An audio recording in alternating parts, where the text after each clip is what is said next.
Hey, Matt Hindeland is back again. Best Bond movie, actor, girl, theme song, car, gadget. It's all subjective, obviously, but I think the best Bond movie is Goldfinger. I think without question, it's the classic.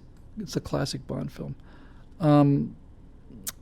The best Bond actor is Sean Connery, closely followed by Daniel Craig, and I'm actually starting to lean towards Daniel Craig. Daniel Craig is a far better actor than any of these other guys. If I had to rate them, I would probably, actually on balance, if I had to rate them, I would see if I can do it. I would probably put Daniel Craig first, Sean Connery a close second. I like Timothy Dalton quite a lot. I'd put him third. I'd put Pierce Brosnan fourth, and then George Lazenby fifth, and far, far, far, far, far, far, far down at the bottom, Roger Moore. Roger Moore's James Bond was a prissy kind of a face, sort of a, old. I just couldn't stand Roger Moore's James Bond. I thought Dalton was really quite good.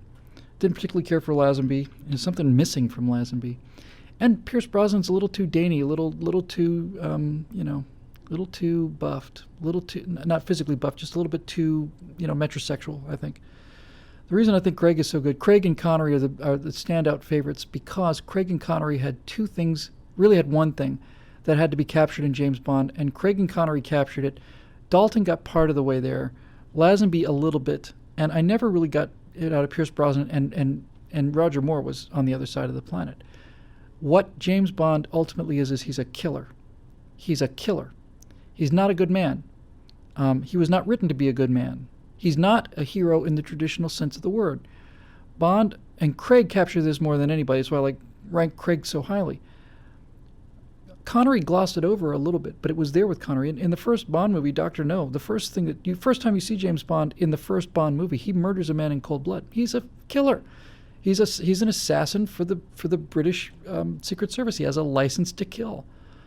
And when you get into what Bond really was, he was a man with a Walther PPK in the back alleys of East Germany trying to kill a Soviet spy before he was killed by the Soviet spy. That's essentially what James Bond was.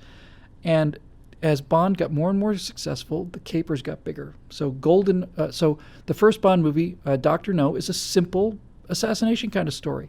The second one, From Russia with Love, is two spies fighting to the death on a train.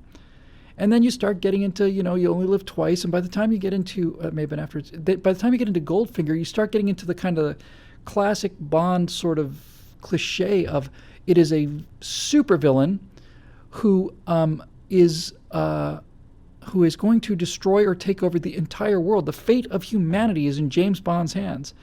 And that's where they went with this thing for 20 movies, right? Something like that, 20 movies. And it got worse and worse and worse.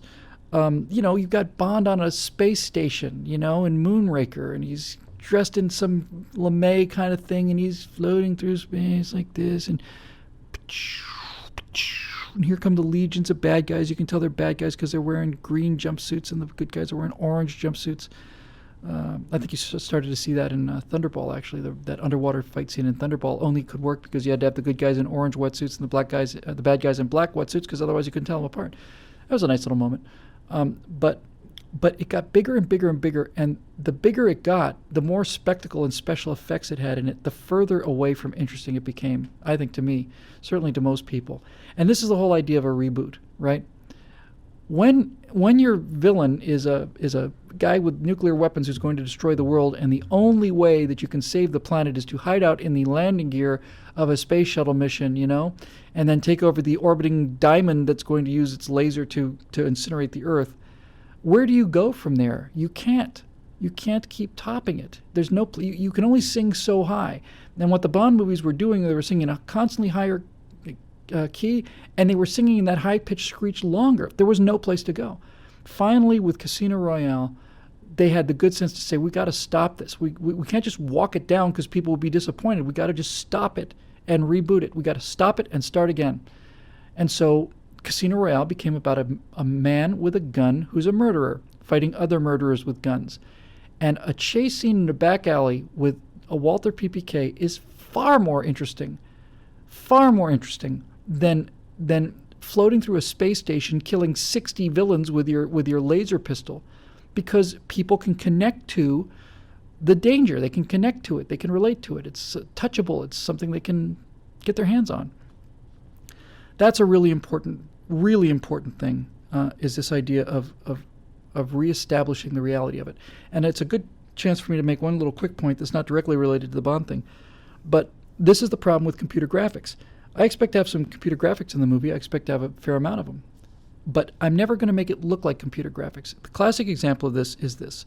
Let's say you do a scene where a car hits a landmine or something, and it explodes, and a tire comes off the car and goes flying through the air. Now, prior to computer graphics, you would shoot that in a practical way. You'd have a practical car running down a road. There'd be an actual flash pod explosion. Maybe there's a little hydraulic jack or something that jumps the car up, and then the wheel would cut loose because the bolts weren't on it, or maybe it's bolted loose, and the tire would go sailing through the air. And the tire, this is the point now, the tire would come at such an angle so that you'd see the tire coming off, but it wouldn't come right towards the cameraman because it's a real tire, a real car, and if it came right towards the cameraman, it might kill him. So you'd see the tire go flying off into space. And when computer graphics came along, they thought, ooh, we can have the tire miss the lens by an inch. And you've seen this so many times.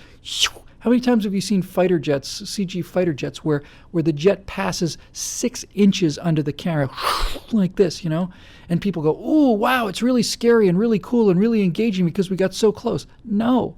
No, it takes people out of the story. They don't know they're being taken out of the story, but they, on some level, realize that, well, it must be a CG jet because you can't get that close to real jets.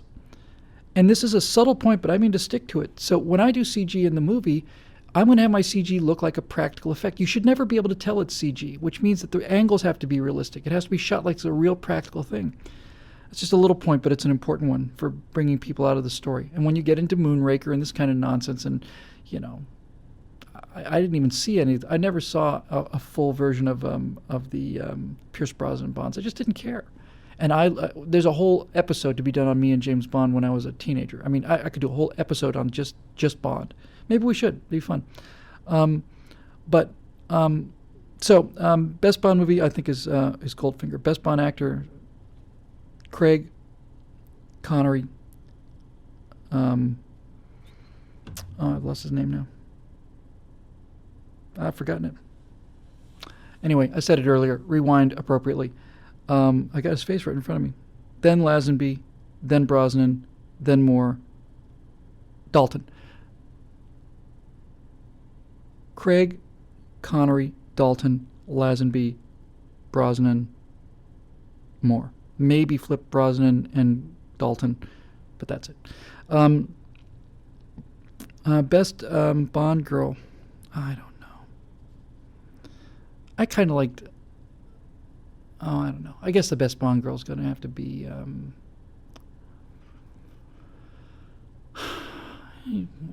Honor Blackman, maybe, in Goldfinger. No, not her. I forget the name of the actress who was sprayed gold. The woman who's been killed by being painted gold so her skin can't breathe and she dies. I'm not sure that's the case, but anyway, that is the iconic Bond image, right? A beautiful woman in a bed, dead, looking like she's made out of gold. That's James Bond.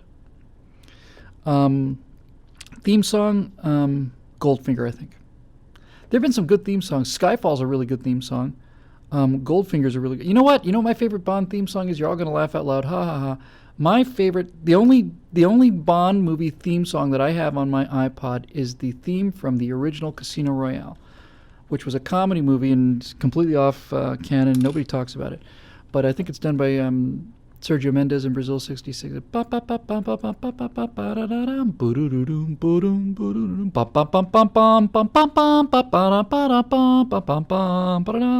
I love that theme. I love it. I think it's fantastic. But it doesn't really count. So I guess the best theme song would be Goldfinger's kind of classic.